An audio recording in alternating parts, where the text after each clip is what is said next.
Sekarang sedang marak antara ibu dan anak saling membuka aib. Bagaimana hukumnya, Bu? Ini konten. Anak pula sedang marak. Orang cuma 2 orang kok se-Indonesia. Jadi model gini.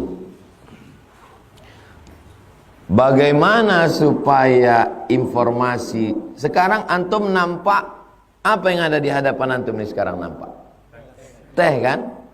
Bagaimana supaya informasi tentang teh ini hilang?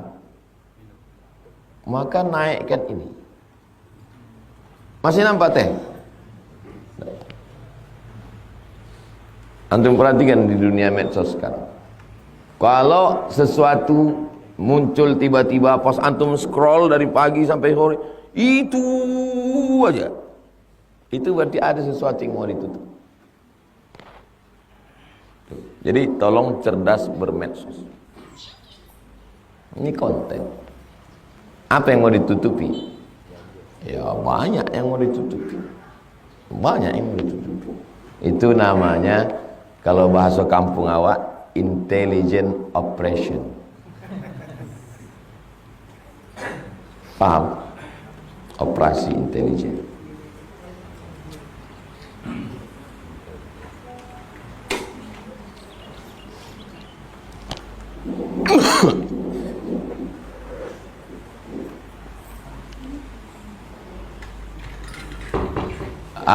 Datang seorang laki-laki melaporkan anaknya kepada Umar bin Khattab.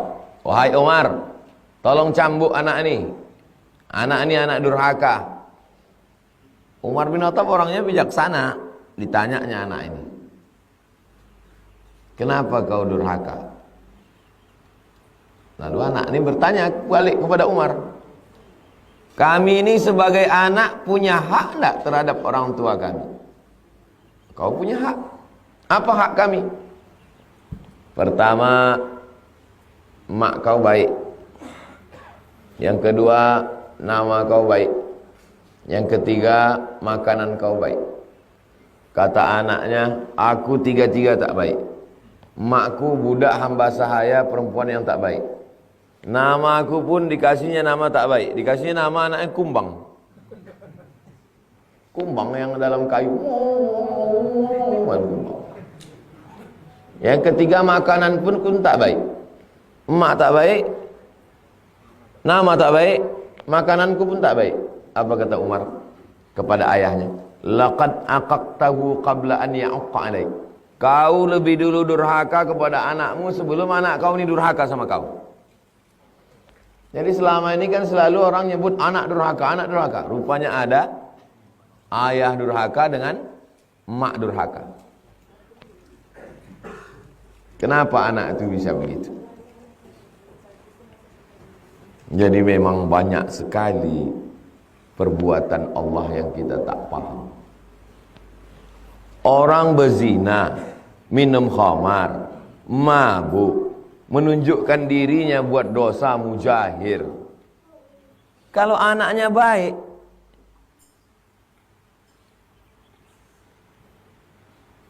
lalu apa lagi dapat kita? Iya kan? Coba pikir-pikir. Coba antum pikir-pikir dulu. Ada orang pezina, pemabuk, pejudi, pemakai narkoba, angkuh sombong. Tahu-tahu anaknya baik. Anaknya penghafal Quran. Terus apa lagi dapat kita? Paham itu kan? Lama saya berpikir, kenapa orang yang buat dosa, anaknya juga buat dosa? Ya disitulah keadilan Allah SWT. Itu baru adil di dunia itu. Di akhirat nanti. Pejabat, korupsi, makan haram, berzina, berjudi, minum khamar, tak sholat, tak puasa, tak pernah pengajian. Jadi ditanya orang saya, Pak Ustadz, kenapa bupati-bupati, wali kota, gubernur-gubernur, pejabat-pejabat itu tak terpikir untuk bangun Islamic Center, menolong pondok pesantren, mengirim santri-santri ke Mesir, ke Yaman, ke Makkah. Padahal kan tinggal tanda tangan aja itu kan. Tahun ini kirimkan 100 santri, 50 ke Ahqaf Yaman, 50 ke Al-Azhar. Bisa apa tak bisa? Bisa. Kenapa 5 tahun, 10 tahun tak dibuat sama sekali?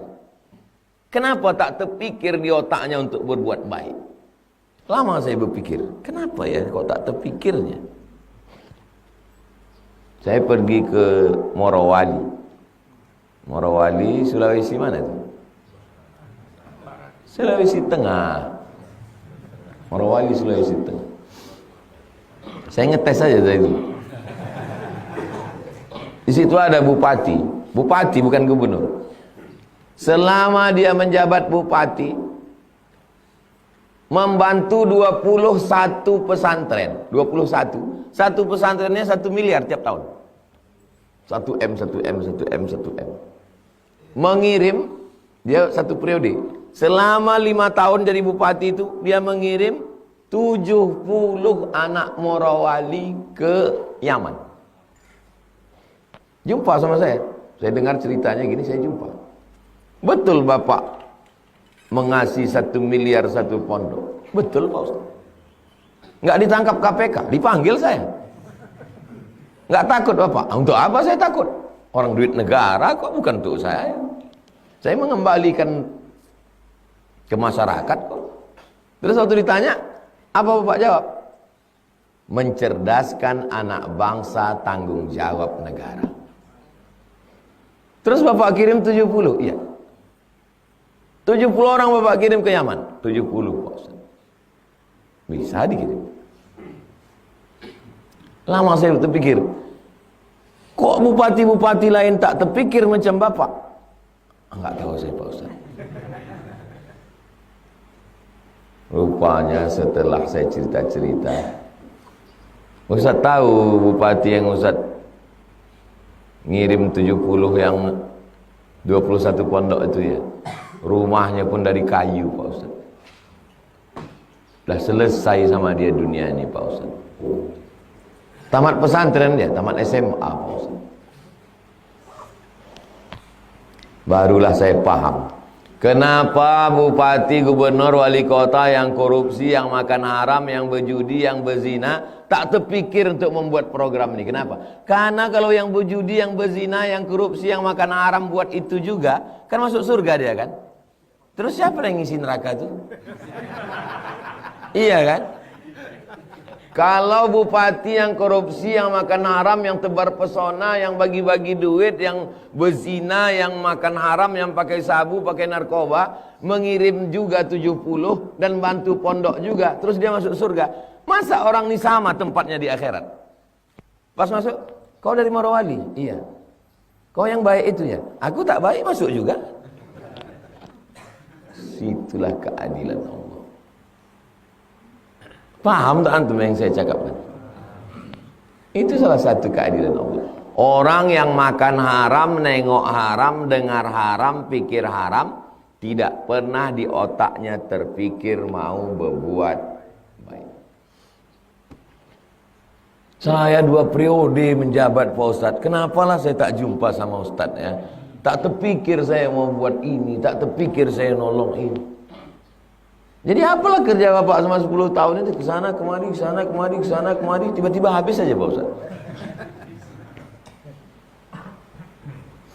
Emang hebat Allah itu buat sesuatu. Wa makaru, wa makarallah. Mereka buat tipu daya, dibalas Allah. Wallahu khairul makirin.